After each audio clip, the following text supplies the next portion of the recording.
Hi, good evening. Welcome to VVM YouTube channel. ನಾವಿವತ್ತು stock ಮಾರ್ಕೆಟಿನ analysis ಮಾಡೋಣ. So market ಇವತ್ತು budget ಇವೆಂಟಿಗೆ ಯಾವ ರೀತಿ ರಿಯಾಕ್ಟ್ ಆಗಿದೆ, ನಮಗೆ ಎಲ್ಲೆಲ್ಲಿ ಟ್ರೇಡಿಂಗ್ ಅವಕಾಶ ಇತ್ತು ಅಂತ ನೋಡೋಣ.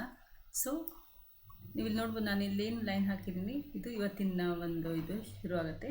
ಸೊ ಇಲ್ಲಿಂದ ಮಾರ್ಕೆಟ್ ಹೋಗುತ್ತೆ. ಎಕ್ಸಾಕ್ಟ್ ನಮಗೆ ಯಾವುದೋ ಪ್ರೈಸಾಕ್ಷನ್ಸ್ ಪ್ರಕಾರ ಯಾವುದೂ ಎಂಟ್ರಿ ಸಿಗಲಿ, ಯಾಕಂದರೆ ಇವತ್ತು ಬಜೆಟ್ ಇವೆಂಟ್ ಇರೋದ್ರಿಂದ ನಮಗೆಲ್ಲ ಸೈಡ್ ವೇಸೇ ಇತ್ತು ಟಿಲ್ ಬಜೆಟ್ ಶುರು ಆಗೋರು. ಸೊ ಒನ್ಸ್ ಇಲ್ಲಿಂದ ಏನು ಡ್ರಾಸ್ಟಿಕ್ ಆಗಿದೆ, ಇದು ನಮ್ಮ ಒಂದು ಏರಿಯಾ ಆಗಿತ್ತು, ಇಲ್ಲಿಂದನೇ ಎಕ್ಸಾಕ್ಟ್ ಇದು ತೊಗೊಂಡಿದೆ. ಸೊ ಇಲ್ಲಿ ನಮ್ಗೆ ಒಂದು ಅವಕಾಶ ಸಿಕ್ತು. ಅದಾದಮೇಲೆ ಈ ಏರಿಯಾದಲ್ಲಿ ನಮ್ಮ ಒಂದು ಪ್ರೈಸ್ ಆ್ಯಕ್ಷನ್ ಪ್ರಕಾರ ಯಾರು ನಮ್ಮ ಒಂದು ಸ್ಟ್ರಾಟಜಿ ಗೊತ್ತಿರೋ ಪ್ರೈಸ್ ಆ್ಯಕ್ಷನ್ ಪ್ರಕಾರ ಈ ಏರಿಯಾದಲ್ಲಿ ಒಂದು ನಮಗೆ ಟ್ರೇಡ್ ಸಿಕ್ಕಿದೆ. ಓಕೆ, ಸೊ ಹೊಸಬ್ರಾದರೆ ಇಸ್ ಬೆಟರ್ ಟು ಅವಾಯ್ಡ್ ಅಂತಲೇ ಹೇಳ್ತೀವಿ. ಈ ಥರ ಈವೆಂಟಲ್ಲಿ ನಮಗೆ ಸರಿಯಾದ ಒಂದು ಇದು ಸಿಗೋದಿಲ್ಲ. ಸೊ ನಾಳೆಗೆ ಯಾವ ರೀತಿ ಟ್ರೇಡ್ ಮಾಡ್ಬೋದು ನೋಡೋಣ. ನಾಳೆ ನೋಡೋದಾದರೆ ಏನಂತ ಒಂದು ಆಯಿಲ್ ಎಲ್ಲ ಏನಂತ ಒಂದು ಇದಿಲ್ಲ, ಕಾಲ್ ಸೈಡು ಪುಟ್ ಸೈಡು ಇಲ್ಲ, ಈಕ್ವಲ್ ಆಗಿದೆ ಅಂತ ಒಂದು ವಾಲ್ಯೂಮ್ ಇಲ್ಲ ಅಂತ ಕಾಣಿಸ್ತದೆ. So move to the chart. So ನಾಳೆ ಈ ಒಂದು ಬ್ಯಾಂಡಲ್ಲೇ ಟ್ರೇಡ್ ಆಗೋಕ್ಕೆ ಹೆಚ್ಚಿನ ಸಾಧ್ಯತೆ ಇದೆ.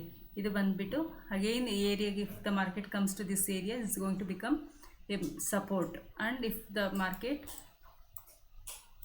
ಜಸ್ಟ್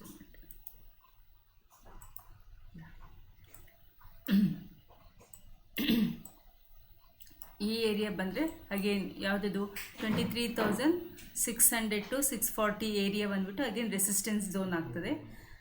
ಇಫ್ ಏನೇ market comes to this 23,340 area ಬಂದುಬಿಟ್ಟು ಬೈಯಿಂಗ್ ಝೋನ್ ಆಗ್ತದೆ. ಆ ಏರಿಯಾದ ನಮ್ಮ ಒಂದು price action, as per our price action ನಾವು ಒಂದು ಟ್ರೇಡ್ ಮಾಡೋದಕ್ಕೆ ಒಂದು ಅವಕಾಶ ಇದೆ ಅಂತ ಹೇಳ್ಬೋದು. ಐ ಹೋಪ್ ನಿಮಗೆಲ್ಲ ಒಂದು ಐಡಿಯಾ ಸಿಕ್ತು ಅಂತ ಅಂದ್ಕೊಳ್ತೀನಿ.